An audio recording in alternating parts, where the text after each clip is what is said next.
Well, it's been almost a month since Russian forces first crossed the border into Ukraine, and China has yet to condemn the attack. Officials in Beijing have committed to assisting in de-escalating and say they will not be providing military or financial support to Russia.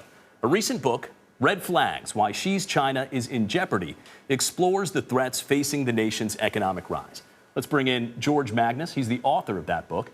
We want to talk to him about how China's economic situation is impacting its position on Ukraine. He's also a research associate at the China Center at Oxford University. Thanks for joining us, George.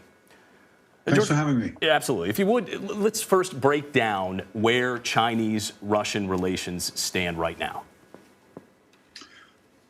They've been getting warmer for a few years, right? And in fact, probably everybody now knows that when the Winter Olympics opened on the 4th of February, there was in Beijing, there was a big meeting between Putin and Xi Jinping, 38th time they've met, and a 5,000 plus word statement, which was supposed to, well, not supposed to, it did signify a rapport between the two countries and an intention to collaborate and cooperate and to work together. Obviously, they're bound to, they do have lots of differences, but they're bound together by an anti-NATO, anti-Western, anti-US agenda.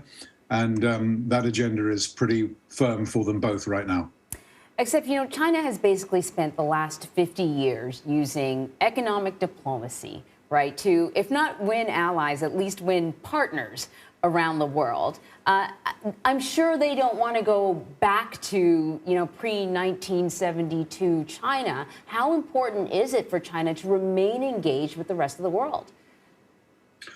Well, I think it's pretty important, but I think I think the Chinese government basically is hoisted on a kind of a contradiction which it can't really control the outcome of. So, you know, they definitely want, with Putin, to stand up to what they regard as, you know, Western control, Western influence over the world, and they want to make the world safe for autocracy, to coin a phrase.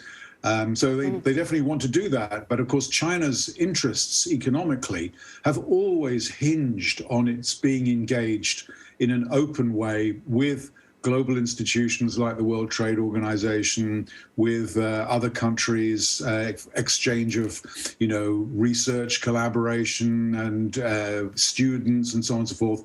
So on the one hand, they crave this engagement. On the other hand, they crave standing up to the United States and to the West. And unfortunately, at the moment, I think the politics have gotten the better of them. I wonder if they're at a crossroads here of deciding who they want to be in the world. Do they want to be on the side of players like Russia or a part of the global community? You've said that China is sitting atop a barbed wire Ukrainian fence. At what point in this war might China decide to sort of hop off of that fence and take a firm stand, either with Russia or with the rest of the world?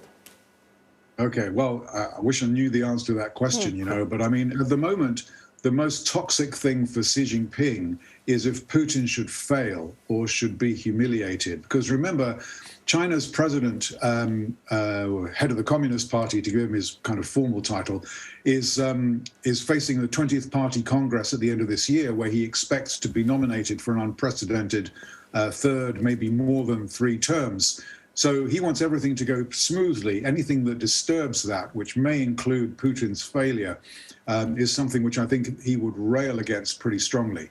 However, there could come a point when even Putin could become too toxic for Xi Jinping. I mean, so far, I don't think we've reached that point, and heaven forbid we should, in a way. But yeah, it's a risk, I think, for sure. You know, when Russia initially invaded Ukraine, many critics said, listen, if the U.S. doesn't do something, if the allies don't do something, China is watching. This is how it's going to roll out should they decide they want to take Taiwan. Do you think that's a good comparison? Do you think the war in Ukraine could embolden China to impose itself on Taiwan? Well, I mean, a lot of trees have been, you know, proverbial trees have been cut down as people try to explain that one.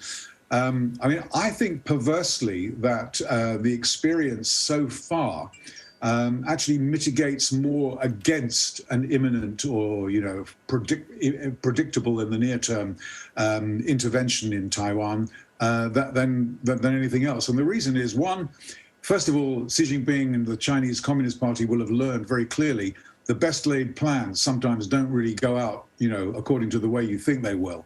Secondly, that the resistance of a people fighting for their independence and survival actually is more than a cliche. It matters quite a lot. And third, I think there is this issue about engagement and about China not wanting to burn all of its bridges, which it certainly would, because it would invoke the risk that we would wage economic and financial war against China in the way that we have done against Russia. Some people say that's very unlikely because the risks are too high. I wouldn't be quite so blasé about that, to be honest. George Magnus, thank you very much. Thank you.